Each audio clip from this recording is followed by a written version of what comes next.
तर मित्रांनो, मी जात आहे चायनामध्ये आणि वाटलं की रेकॉर्ड करून व्हिडिओ टाकून द्यावं यूट्यूबवरती. माहिती नाही किती लोकांना आवडेल नाही आवडेल, पण एक प्रयत्न करतोय. तर मी निघलो मुंबई वरून एअरपोर्टसाठी आणि थोड्या वेळात फ्लाईट आहे माझी. तर तुम्हाला दाखवेल पुढचं. ट्रॅफिक आहे सध्या आणि तर यावेळेस मी जातोय चायनाच्या शंघाई शहरामध्ये. शंघाईपासून एक गाव आहे हांगदियान नावाचं. त्याला चायनाची फिल्म सिटी बोलतात. जशी इंडियाची गोरेगाव फिल्म सिटी आहे, तशी चायनाची हांगदियान फिल्म सिटी. तर खूप सारे मूवीज, शॉर्ट ड्रामाज, सिरियल्स तिकडे शूट होतात. दाखवेल तुम्हाला. चला आता प्रवास चालू झालेला आहे आपला. भेटूया. तर शांघायवरून माझी बुलेट ट्रेन आहे हांगदियानसाठी. आणि बुलेट ट्रेन खूप कॉमन आहे इकडे. खूप फास्ट असते. 300, 350, 400 स्पीडने पण जाते. आणि एवढी स्टेबल आहे, तुम्ही इकडे पॉईंट तिथे ठेवला पडणार पण नाही. मी तो व्हिडिओ बनवला होता पण मला सापडत नाही तो व्हिडिओ. पण हा खूप फास्ट असते बुलेट ट्रेन. आणि सिटिंग पण खूप आरामदायक आहे. फ्लाईट सारखी सिटिंग असते. प्रवास खूप सुंदर होतोय.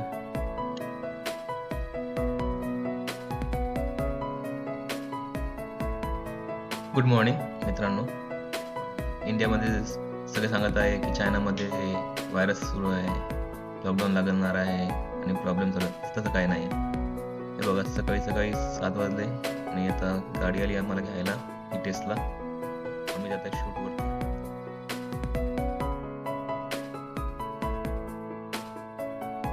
गाडी आलेली आहे आणि आता आम्ही निघत आहे. तर भेटूया शूटवरती.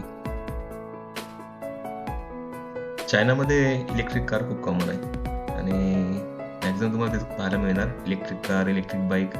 पेट्रोल कार आणि पेट्रोल बाईक तर नाहीच आहे. पेट्रोल कार तरी आहेत पण पेट्रोल बाईक बिलकुल नाही. 90% इलेक्ट्रिक बाईकच आहे इकडे. आणि रोडवरती पण तुम्हाला ट्रॅफिक वगैरे नाही दिसणार आणि जास्त हॉर्न वगैरे कोणी जास्त लोक मारत नाही इकडे. लिमिटेड हॉर्न मारतात. मी तर ऐकलं पण नाही, मोजका ऐकला असणार. लोकेशनवर पोहोचलोय आणि सध्या कोणी नाही आलेलं आहे. मोजकेच लोक आहेत. थोड्या वेळात स्टार्ट होणार शूटिंग. तर दाखवेल पुढचं. थँक्यू.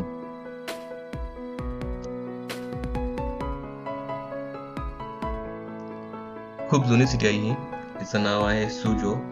शांघायपासून अर्धा तास लागतो बुलेट ट्रेननी आणि खूप जुनी सिटी आहे.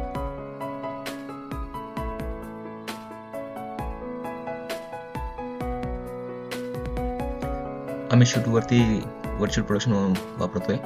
याच्यामध्ये डायरेक्ट आपल्याला आउटपुट मिळतो.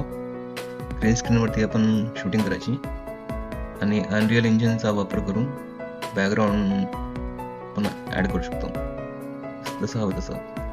आणि ॲटोमॅटिक ट्रॅकिंग पण होते, इफेक्ट पण लागतात. तर VFX जास्त गरज नाही आहे. VFX आपल्याला फक्त फायनल टचअप देण्यासाठी न्यूकमध्ये, कॉम्पोजिटिंगमध्ये. आणि रिंग रिमूव्ह करायचा आणि कुठे कुठे क्लीनअप असणार आहे, थोडे थोडे रोटो बस. पण 90% आउटपुट आपल्याला मिळतो इथे रिअल टाईममध्ये. आणि सध्या याचं खूप फुल फॉर्ममध्ये चालू आहे. सगळीकडे हे यूज होतोय रिअल टाईम. छोट्या मोठ्या मूवीसाठी, TV शोसाठी त्यांना, कारण की त्यांना लगेच आउटपुट मिळतो. शूटिंग झाली नेक्स्ट डे त्यांना आउटपुट मिळतो. So they can telecast since tomorrow. चला, तर हा माझा पहिला व्हिडिओ होता. तुम्हाला आवडला असणार तर लाईक करा, शेअर करा आणि सबस्क्राईब करा. थँक्यू.